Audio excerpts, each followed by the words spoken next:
After the funeral of my father, a highly respected major shareholder in the company, our family convened to discuss the inheritance. In the meeting, my brother-in-law, Jason, unexpectedly asserted his opinion. He argued fervently that my wife, Emily, the eldest daughter, should inherit the stocks and a total of $5 million. Witnessing my brother-in-law and sister eagerly anticipating a substantial windfall, the lawyer calmly interjected with a hint of surprise. As the lawyer explained, Emily legally had no claim to the inheritance. My name is John, a 42-year-old salaried worker living with my beloved wife and 2 children. Despite my father's impressive reputation, my elder sister, Emily, has long been a source of concern for our parents due to her recurring problematic behaviors. She struggled to establish a stable career and led a self-centered life, causing me to distance myself. Over time, my discomfort grew, particularly when Emily, at the age of 50, abruptly brought home a much younger man named Alex and announced her intention to marry him. Despite Alex's attractive appearance, he exuded an irresponsible air that did not sit well with me. Emily shamelessly sought wedding funds from our father, quickly squandering them. Her audacious demand for more funds further distressed our father, who faced health issues. Eventually, our father succumbed to an illness, leaving us grieving his sudden demise. I took charge of the funeral arrangements while my sister, true to form, distanced herself and refused to contribute. In the aftermath of the funeral, as my mother and I were still grappling with our grief, the lawyer arrived to discuss the inheritance. To our surprise, Jason and Emily barged into the discussion, claiming that Emily, as the eldest daughter, was entitled to the stocks and a $5 million inheritance. Jason's triumphant demeanor shocked us, and he boldly asserted that we should not think about using the funds as we pleased. Both my mother and I were bewildered, having been unaware of the will left by our father. As Jason reveled in the prospect of newfound wealth, Emily, dissatisfied, questioned the lawyer's statement. However, the lawyer clarified that Emily had no legal right to the inheritance. This revelation left both my sister and brother-in-law with astonished expressions. Emily, displaying her anger, raised her voice, insisting that it was impossible. The lawyer further disclosed that Emily was not the biological daughter of the deceased. Emily turned to our mother with an intense gaze, seeking confirmation. At that moment, my mother wore a complex expression, seemingly unable to find the words to address the shocking revelation. I had always been aware that Emily and our father were not biologically related, but it appeared she was completely oblivious to this fact. Confused, Emily began shaking our mother's shoulders, pleading desperately, "Mom, what does this mean?" Unperturbed by the shaking, my mother calmly yet firmly revealed, "Emily, you are the daughter of my previous husband." While being shaken, my mother quietly disclosed this significant fact. Emily, who had always asserted that our dad loved her the most, now wore a face of utter disbelief. Suddenly, Jason interjected. "But if there was an adoption, she would have rights to the inheritance, right? That's correct, isn't it, Emily?" He sought confirmation from my sister, who hesitantly agreed, saying, "Yes, that should be the case." However, in front of Emily, our mother slowly shook her head, saying, "No, Emily, we never went through an adoption." Emily, shaking with anger, cried out, "How could this be? I am the rightful eldest daughter of this family. Dad even said so." Glaring at me with rage. In a trembling voice, Emily continued, "Why do you get to monopolize our family's wealth?" Her words sparked my anger, and I retorted, "Have you ever thought about how much you made Dad spend? You still have something to say," I said indignantly. "Shut up. I am the daughter of this house. I have every right to it," Emily insisted. I replied, "Exactly. Spending money on a daughter is a parent's duty." I was appalled by the situation and let out a deep sigh. Normally, spending money on a daughter isn't wrong, but the issue was the amount my sister made Dad spend on her debts and compensations. The lawyer, who had been observing quietly, spoke up. "How about we let Emily see the will too?" Emily was clueless about the will, And when I pointed out that Dad wanted to discuss its contents with the whole family, she had neglected it and went out for other errands. Jason couldn't hide his anger and glared at Emily, asking, "Why did you do that, Emily?" It was important. At the lawyer's suggestion, my sister and brother-in-law agreed to hear the will. The lawyer then read aloud Dad's will, which clearly named my mother and me as the sole inheritors of the entire estate. The will detailed specific reasons why Emily was not legally adopted. It seemed Dad initially intended to accept Emily as a formal family member. However, the will meticulously described his disappointment in her mean actions towards me since childhood and her escalating wastefulness as she grew older. Emily was shocked and lost for words, confronted with the reality of having no inheritance rights. "What does this mean, Emily? Were you deceiving me, making me believe we'd become rich?" I asked. Left behind, Emily glared at us with a face full of anger, questioning my mother. "Why didn't you adopt me? Why does Mom get the inheritance?" I had always been aware that Emily and our father were not biologically related, but it appeared that she was completely oblivious to this fact. Confused, Emily began shaking our mother's shoulders, pleading in a desperate voice, "Mom, what does this mean?" Unperturbed by the shaking, my mother calmly yet firmly replied, "Emily, you are the daughter of my previous husband."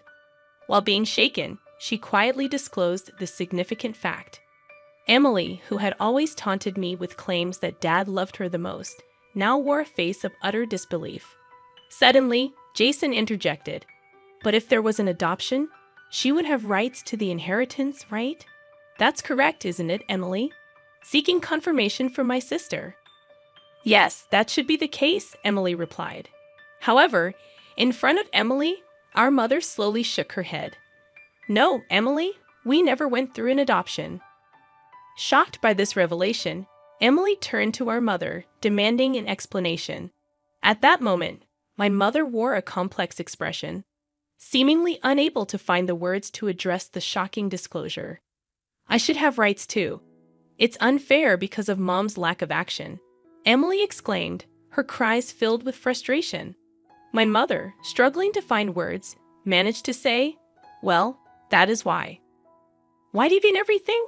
Why nothing for me?" Emily shouted angrily, her disheveled hair emphasizing her intense emotions. The lawyer, however, remained calm, as if it were a normal day.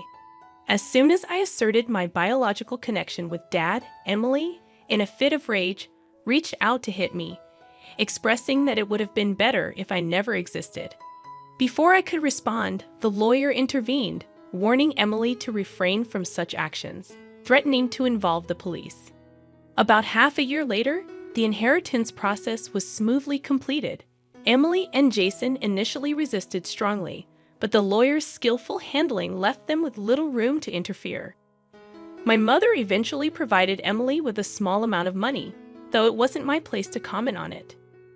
Frustratingly, Emily and Jason disappeared without a trace, leaving our relatives in shock and disappointment due to their blatant greed for money.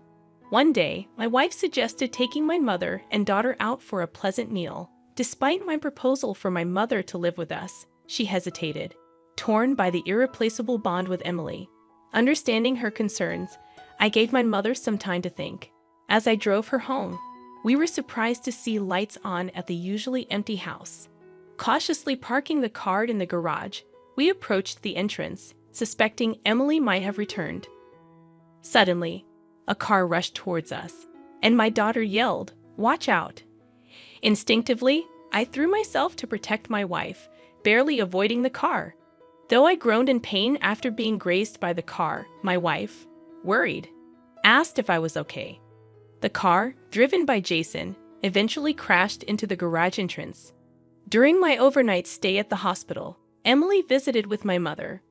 While my mother tended to flowers, Emily looked at me and remarked, "You're surprisingly tough, aren't you?" Her tone carried a hint of disappointment. I pondered to myself, confirming my suspicions, and provocatively responded that if I had perished in the accident, Mom would have inherited everything. Disappointed by my words, Emily looked visibly uneasy. "I know what you were expecting. I continued as Emily averted her eyes, looking down. But you see, Mom intends to renounce her inheritance, so your hopes won't come to fruition. As I uttered this, Emily stared back at me in astonishment. It seemed unfathomable to her that someone would willingly relinquish what they could receive. I have a wife and kids, so Mom says the inheritance should go to them. That's what a parent should do, I explained, anticipating Emily's objections. But Emily started to object, her words trailing off. I've made a will early, following Dad's example. Unfortunately, the inheritance that I should have will no longer go to Mom, I added. At these words, Emily shivered, unable to hide her agitation. Unable to conceal her anger, Emily raised her voice, demanding a share of the $5 million inheritance. When I firmly refused, Emily, filled with rage, grabbed my collar, insisting I should give her at least half since she was my real sister. Despite her loud pleas, I looked at her with sympathy. Such greed is what disappointed Dad. Don't you understand that? I spoke calmly. Emily's face rapidly turned red, and she reached for my throat. At that moment, my mother returned to the room and yelled at Emily, asking what she was doing. Hearing her shout, the nurses, summoned by the nurse call, escorted Emily out of the room. Though my mother seemed to try to protect Emily, she left, showering her with cold words. Where did I go wrong in raising her? My mother murmured in a pained voice.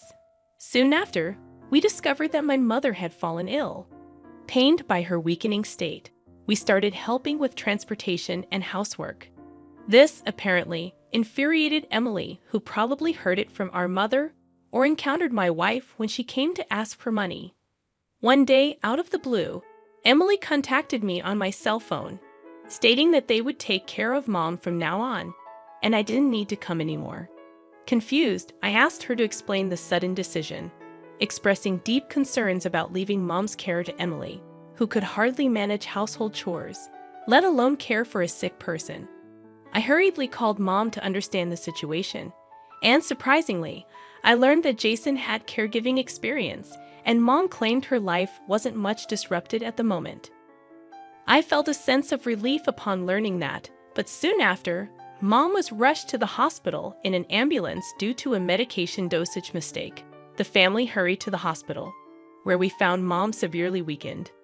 I asked my wife to stay with her and rushed to our family home. Upon arriving, I discovered the house in disarray. Mom couldn't prepare her favorite meals, the fridge was empty, and Emily had fired the helper without consulting anyone. Any expectations I had of Emily quickly turned to disappointment. Checking the safe, I found a significant amount of money had been withdrawn from Mom's bank account.